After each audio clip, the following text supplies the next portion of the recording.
Welcome to another session on strategic leadership practices, and today I'm going to speak to you about empowering future leaders through rewards.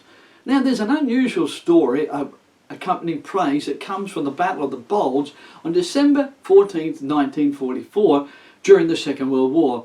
General Patton was the commander of Allied forces, so the weather had turned bad and constant rain was making conditions impossible and prolonging the battle and thus increasing the losses on both sides. Now, General Patton called in his chaplain. "Chaplain," said General Patton, "I want you to publish a prayer for good weather. I'm tired of these soldiers having to fight in the mud and flood as well as the Germans. See if you can't get God to work on our side." Chaplain O'Neill replied, "Sir, that's going to take a pretty thick carpet for that kind of prayer." "I don't care if it's a flying carpet. I want prayer done," answered General Patton. To which Chaplain O'Neill replied, "Yes, sir, but may I say, General, that it isn't usual or customary amongst men of my profession to pray for clear weather to kill fellow men." "Chaplain, are you teaching me theology, or are you a chaplain in the Third Army? I want prayer." General Patton replied. "Yes, sir," replied the chaplain. The chaplain spent the next day working on a prayer for the rain to stop. Once it was complete, Patton had it printed on the card and distributed to all the troops. One day after the prayer was distributed, the rain stopped. General Patton called Chaplain O'Neill and said, "Chaplain, you're the most popular man in this headquarters.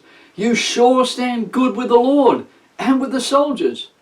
And then, because the prayer had literally saved hundreds of lives, General Patton awarded Chaplain O'Neill with the Bronze Star. General Patton understood that wherever possible, praise should be accompanied by tangible rewards. Now, the writer of Proverbs says in Proverbs 18 verse 6, "A man's gift makes room for him and brings him before great men." Now, the background of the verse is that a man giving a gift to a king in order to gain a favor from the king. The underlying principle that Solomon is speaking about here is that a gift or reward opens the heart of the receiver to the giver. A transformation leader knows that by rewarding followers for a task well done, they are opening the hearts of the followers to receive the leader's further instruction for change. Now, wise leaders know that rewards, especially those given directly from the leader for work well done, have a positive effect on staff and future leaders' actions, productivity and performance. Leaders of high achieving organizations make every effort to reward the efforts of their staff, because rewards for job well done brings pleasure to the recipients. They feel they are valued and that they have an important part both in the organization and in the change taking place. Rewards also meet the followers' need for self-esteem, achievement and security and physical necessities of life. You know, it's hard for people to stay enthusiastic, committed and loyal to high achieving organizations if they don't see that the leader are making every effort to meet their need for security and physical necessities. Now, people often say that tangible rewards is not part of the Christian theme. Well, the Apostle Paul in 1 Corinthians chapter 3 verse 8 states, "Now he who plants and he who waters are one, and each shall receive his own reward according to his own labor." And the Apostle John in the book of in the book of Revelation, chapters 2 and 3, speaks of overcoming believers receiving tangible rewards.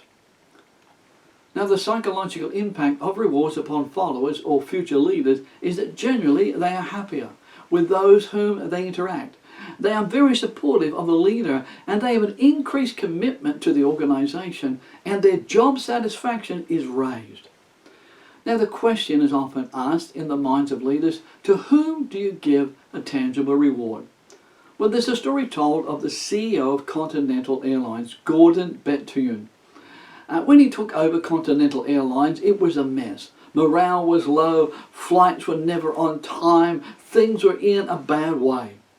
Now, in a process of revitalizing the company, one of the things he did was to offer a $65 bonus to everyone if the planes started arriving on time. Well, this eventually worked and everyone got a bonus.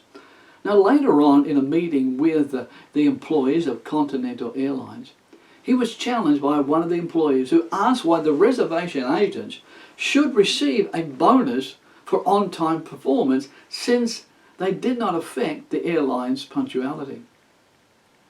Now this CEO, the leader, Bethune, collected watches, and he realized that the human body, like the human body, watches had hundreds of working parts, and each part of the watch did a job, and if any part of the watch was broken or failed to do its job, the watch was useless.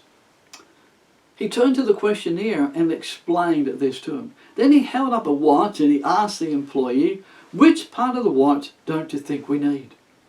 The employee couldn't answer and promptly sat down. "Which part of the watch don't you think we need?"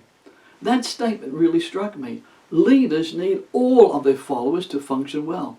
Therefore, they all need to be rewarded, whether they're on the front line of action, carrying out support roles. If one part of the organization does not function well, the whole organization will either stop or lose time. Thank you for listening. May God bless you today. Amen.